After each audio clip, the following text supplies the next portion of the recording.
beaucoup. Tiens, justement, c'est un des pays d'Europe où le taux d'obésité est le plus important. Il s'agit de la Grande-Bretagne où l'on retrouve ce matin Lilia Melconian. Lilia, bonjour.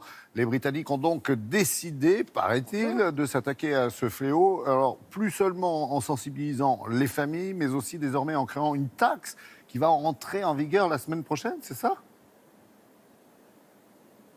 Oui, absolument, parce que vous savez, ici, 28% des enfants âgés de 5 à 15 ans sont en surpoids, tout comme 61,8% des adultes. C'est beaucoup dans ce domaine, c'est un des pires pays européens, au point que les maladies liées à l'obésité coûtent ici 27 milliards de livres par an au système de santé britannique. C'est 50% de son budget annuel. Alors, vous l'avez dit, en 2016, le gouvernement a décidé de voter une nouvelle loi. C'est une taxe soda qui entrera en vigueur dès la semaine prochaine. Le montant de cet impôt sera calé sur le taux de sucre des boissons, comme nous vous l'expliquons avec Anto Philippi. Les Britanniques réussiront-ils à faire plier les géants de l'industrie du soda grâce à leur nouvelle sugar tax ? L'objectif est clair. À défaut de pouvoir pousser les Anglais à consommer moins de boissons sucrées, le gouvernement tente de faire baisser le taux de sucre dans les canettes. La nouvelle taxation sera graduée et progressive. Pour 5 grammes de sucre par 100 millilitres, le soda sera taxé de 7 centimes d'euros. Le Fanta, le Sprite ou encore le Schweppes se sont concernés. Pour 8 grammes de sucre par 100 millilitres, la taxe s'élèvera à 9 centimes d'euros. C'est le cas de Coca, Pepsi ou encore Red Bull.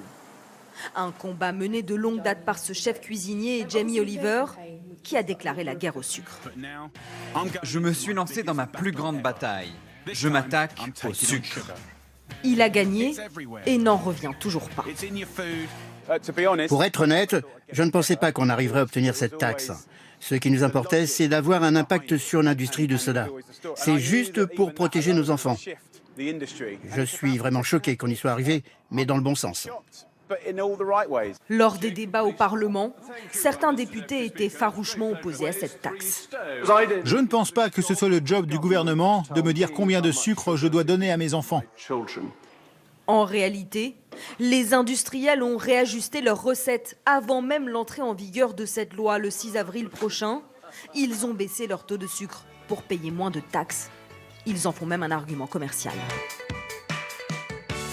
Jusqu'à moins 50% de sucre dans les sodas, le gouvernement s'en réjouit.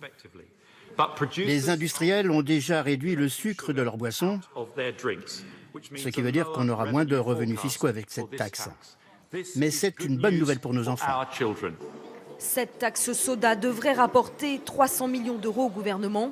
Elle permettra de financer des activités sportives dans les écoles. Reste à savoir, Lilia, si les industriels vont jouer le jeu. Eh bien non, d'ailleurs le groupe Coca-Cola joue sur 2 tableaux. Vous l'avez vu dans ce reportage, il a décidé de baisser le taux de sucre de certaines de ses boissons, comme le Sprite par exemple, mais l'industriel refuse de toucher au taux de sucre de sa boisson phare, le Coca-Cola rouge. Hors de question de changer sa recette mystique. Elle a donc décidé de raccourcir, de réduire la taille de ses bouteilles et de répercuter le montant de cette taxe sur le prix des boissons. Reste à savoir comment réagiront les consommateurs britanniques la semaine prochaine. Merci beaucoup Lilia, bonne journée à Londres à vous et votre équipe. Allez.